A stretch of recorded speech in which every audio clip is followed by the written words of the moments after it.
In August 1953, the democratically elected Prime Minister of Iran was removed from power.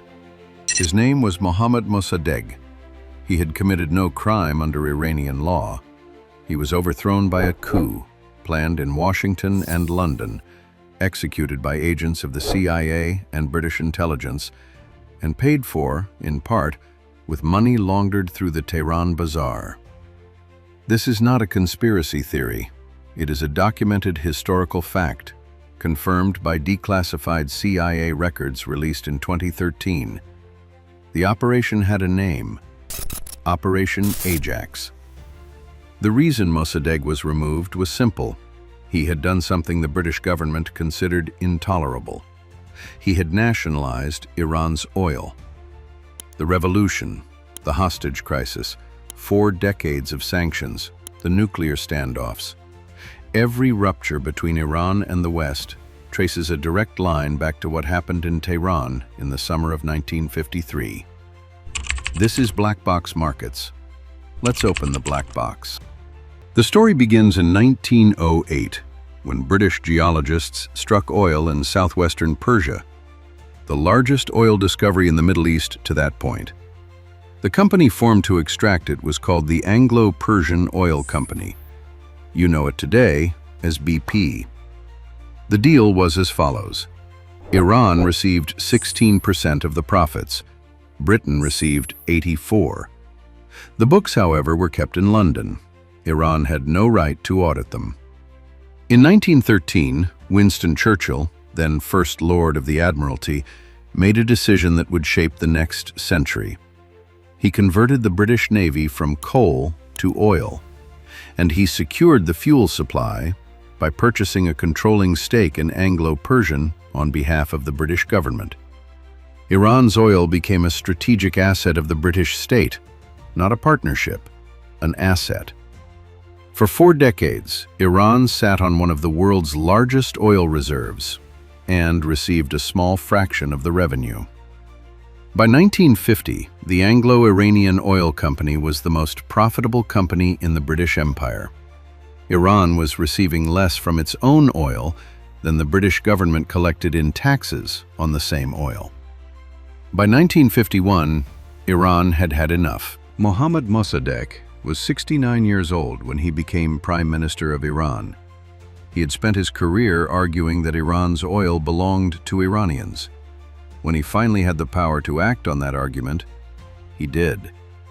On March 15, 1951, the Iranian parliament voted unanimously to nationalize the Anglo-Iranian Oil Company. Mossadegh was elected Prime Minister the following month, swept to power on a wave of popular support that stretched across every political line: nationalists, liberals, religious conservatives, the left. The oil question was the one thing everyone agreed on. Britain's response was immediate and furious. The Royal Navy deployed warships to the Persian Gulf. Britain froze Iranian assets in British banks.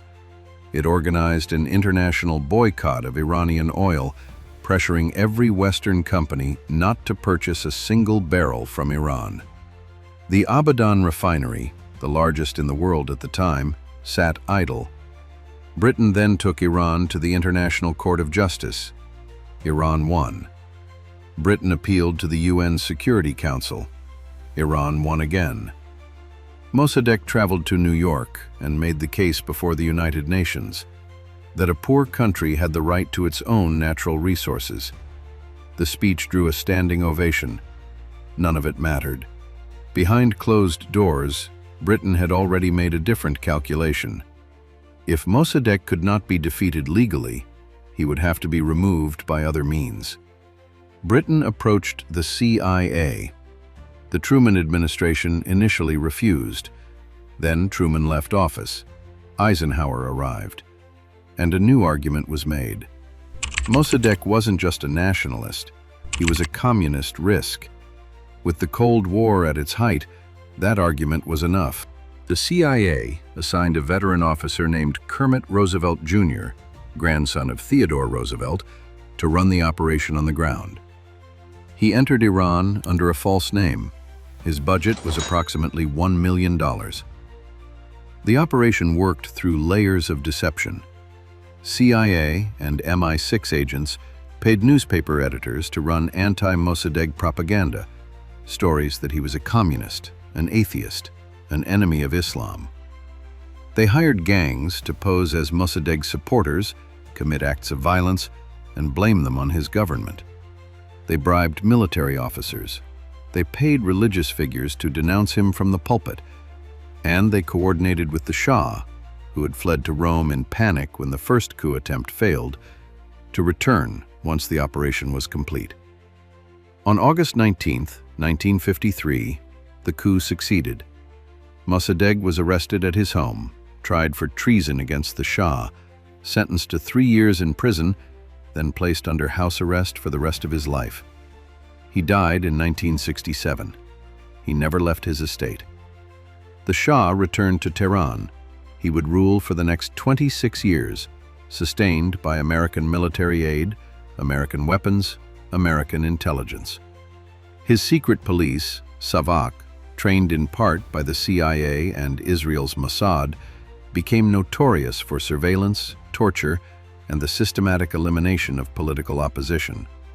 Control of Iran's oil was restructured into a new international consortium. Anglo-Iranian received 40%. American companies received another 40% between them. The remainder went to French and Dutch interests. Iran received 50% of total profits, better than 16%, but still a consortium, structured in London and Washington, still audited in London, still controlled by the same Western oil majors.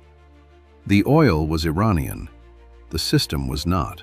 In 1979, 26 years after the coup, the bill arrived. The Iranian Revolution was not caused by the 1953 coup alone. There were decades of accumulated grievances, the Shah's brutal repression, widening inequality, the destruction of Iran's political institutions. But 1953 was the wound that never closed. It was the story every Iranian knew, the democracy that was taken from them by the CIA at Britain's request to protect an oil company's profits. When the revolution came, it came with specific, focused fury at the United States, not just at the Shah, at America. The seizure of the U.S. Embassy on November 4, 1979 was not random. The revolutionaries called it the Den of Spies, because in 1953, that is exactly what it had been. The hostage crisis permanently poisoned the relationship. Economic sanctions, proxy conflicts, nuclear standoffs, Strait of Hormuz threats. The full architecture of confrontation that defines the region today, all of it flows from one operation, one summer, one man removed from power because he tried to keep his country's oil. The CIA's own internal history of Operation Ajax, written in 1954, classified for nearly 60 years, describes the coup as successful. What it does not calculate is the cost. Iran lost its democracy.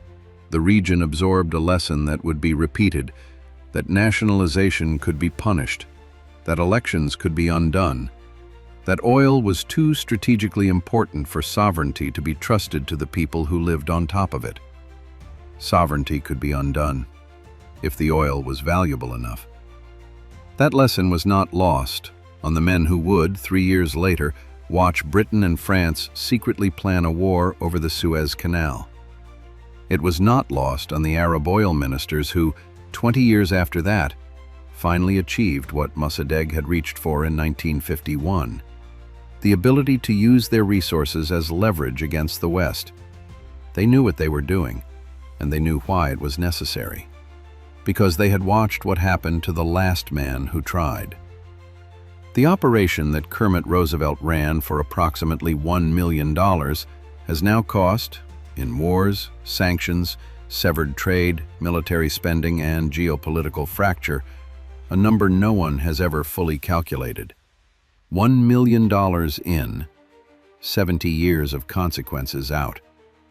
That is what the black box of 1953 contains. Subscribe if you want to keep opening them.